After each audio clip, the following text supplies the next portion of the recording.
Conta aí a história da RD pra gente. Cara, a história da RD, ela começou numa outra empresa que chamava Praesto. A Praesto, o que ela fazia? Ela vendia aplicativo e site para celular, numa época em que não tinha iPhone ainda, não tinha Android, quer dizer, muito antes da coisa toda bombar e de ser de fato uma oportunidade grande. Mas vendia qual, né? A gente você pegava celular? Aqueles Nokia N95, aquelas da coisas cobrinha, do joguinho da cobrinha? Não, era um pouquinho mais pra frente, não chegou a tanto. Mas você precisava, assim, ia fazer eventos, então tinha o catálogo do evento. Só que, assim, a galera mal tinha internet no celular, era muito ruim, né? Era aquele GPRS e tal. Então você tinha que ter um totem, disparador de Bluetooth. Pra essa foi de 2005 a 2010. Caracas. Então ela pegou o comecinho, chegou a fazer algumas coisinhas pro iPhone bem no comecinho. Primeira, segunda geração ali, que foi 2008, 2009.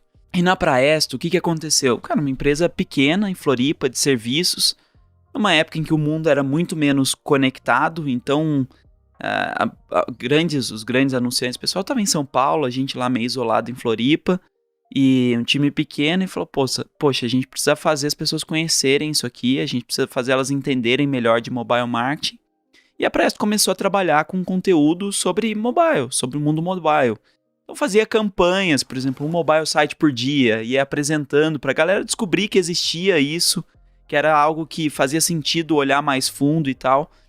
E a gente foi percebendo que aquilo dava certo, que aquilo funcionava, as pessoas pesquisavam como fazer um aplicativo mobile, caiu no blog nosso, como desenvolver um mobile site, caiu no nosso blog, cuidados na hora de fazer o seu site mobile, caiu no nosso blog.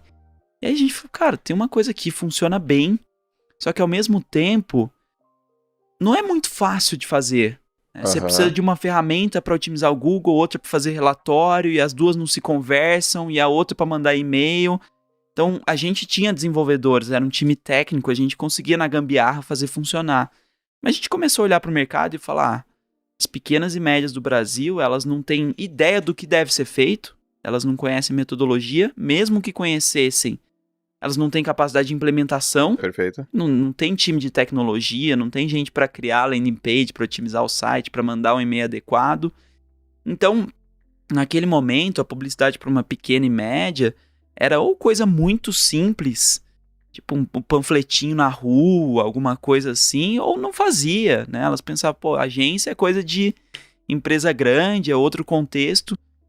E a gente começou a ver esse mercado começando a surgir nos Estados Unidos. Assim, os primeiros players, os que começaram a falar de inbound marketing e tal, na época eles tinham 1.000 clientes, 500 clientes, estava assim, super no comecinho. A gente falou, olha, tem potencial para a mesma coisa aqui. Só que não vai dar para ser igualzinho, porque o nível de maturidade, de preparo, própria questão de preço, moeda, tem tanta coisa lá que não vai funcionar quando eles vierem para cá, que a gente tem condições de criar algo muito mais adaptado, muito mais cabível numa empresa brasileira, num contexto brasileiro. Ok. E aí a gente começou, e aí foi curioso, porque a primeira coisa que a gente fez antes de começar o produto, antes de qualquer coisa, foi um blog. A gente falava assim, cara, se as pessoas não prestarem nem atenção no conteúdo que a gente fala, imagina comprar um produto. Sim. Né? A gente começou a vender consultoria e a gente já sabia que ia ser uma empresa de produto, de tecnologia. Quando você fala gente, é a turma que veio da Praesto, pulei essa parte da conversa. Então a gente entendeu que isso era uma oportunidade e resolveu se juntar. Então 5 pessoas que já tinham trabalhado junto na Praesto, incluindo o CEO, o Eric, fundador, resolveram se juntar e começaram a RD. Tá bom. Então a gente começou com um blog, começou vendendo consultoria. Por quê? Por 2 motivos. Um era, monetiza a partir do dia 0. Um produto você vai desenvolver, lá na frente começa a vender barato, com poucos clientes, você não consegue segurar o mínimo da conta. A gente não tinha família rica, investidor, não tinha grandes contatos, não tinha nada. Sim. Então a gente começou a vender serviço de consultoria, que era uma forma de monetizar, mas mais do que isso, era uma forma de conhecer o cliente. Eu tô no dia a dia, como é que é o seu dia a dia, o que você faz, como é que funciona e tal. E a gente começou a simular partes do software, falar assim, puxa, você precisa criar uma landing page, uma página de captura. Vou te mandar esse formulário aqui, um Google Forms. Escreva aqui, título, subtítulo, suba aqui uma imagem. Aí ele preenchia, meia hora depois ele recebia um e-mail falando assim, atenção, sua landing page está pronta, acesse aqui. E aí, você gostou disso? Não, gostei, tá legal. Então, beleza, tá ótimo, era o que a gente precisava. Então, a funcionalidade vai ser assim, vamos desenvolver assim, e começava a trabalhar. Então a gente queria minimizar o desperdício, a chance que era fazer uma coisa que ninguém quisesse. Essa é a base do... Você gosta muito de livros? Vamos do primeiro aí, né? O Four Steps to the Epiphany, que foi o Stephen Blank. Eu não me lembro como eles traduziram, acho que do sonho à realização em 4 passos. E depois o Lean Startup, que é discípulo dele, que é o Eric Ries, ficou super conhecido. O que ele fala? O maior desperdício que tem numa startup é você construir um produto que ninguém quer. Exatamente. É você fazer algo e de repente perceber que não tem demanda. Então, a gente quis conhecer a fundo e vivenciar a realidade para começar a conhecer, para começar de fato a desenvolver algo útil, algo atrativo. E aí, nesse meio do caminho, a gente começou a ir botando funcionalidade, de repente, olha, dá para lançar uma versão. E, cara, lançamos e começamos a vender. Como a gente já fazia inbound marketing pra gente, a primeira coisa que a gente fez foi um blog. A gente fez um e-book super tosco, você falou que fazia. Eu fiz um PowerPoint, eu sou péssimo no design, não tinha padrão nenhuma, não tinha relação nenhuma. Uma coisa era desenho, outra coisa era imagem concreta e tal. Mas, cara, colocou no ar e gerou os primeiros leads. E foi captando contato. Quando a gente lançou, tinha um monte de gente que já seguia, que já se interessava no assunto. E falou assim, olha, agora temos uma ferramenta que faz isso. Em 2 meses a gente tinha batido 100 clientes. E aí quando a gente bateu 100 clientes. E aí quando a gente bateu isso, a gente falou, pô, tem coisa legal aqui. Tem escala esse negócio. E aí foi nesse momento, assim, 1 mês depois, um desses clientes, a gente conversou e acabou sendo o nosso primeiro investidor. Entrou na PF e falou, pô, gostei da ideia, gostei do time, vamos fazer. Cara, contratamos mais umas 5, 6 pessoas. 6 meses depois, a gente captou com um fundo de fato e dali pra frente, aí foi entrando mais capital e mais impacto, né? Hoje a RD tem 30 mil clientes, tem clientes em mais de 30 países, são 2.000 agências parceiras. Então, foi pegar um negócio embrionário e cada vez adicionando mais escala pra coisa toda. E teu papel lá, cara? Você começou fazendo o quê? Migrou pro quê? Terminou no quê? Cara, e aprendeu o começo de toda startup, você tem que bater o escanteio e cabecear, né, cara? Então, assim, eu me lembro que eu sou mais novo, né, dos 5 fundadores. Todos já estavam no mercado, eu estava no meio da faculdade quando a gente começou. Então, eu fazia faculdade... De que você fazia? Administração. Tá. Fazia faculdade...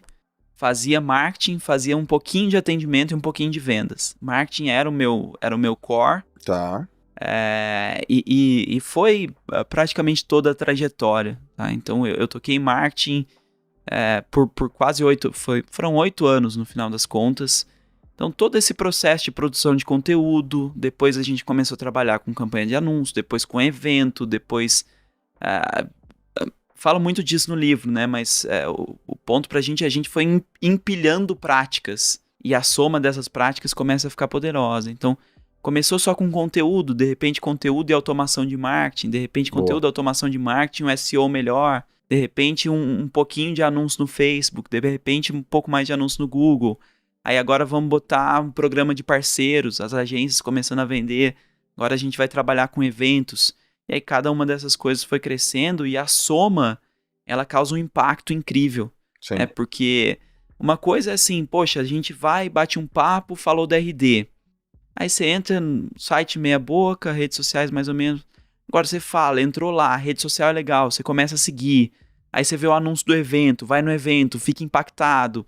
Aí de repente você sai e tem retarget em cima de você. Você é bombardeado em todas as frentes, em todos os lados, e isso fica muito poderoso para o processo de aquisição.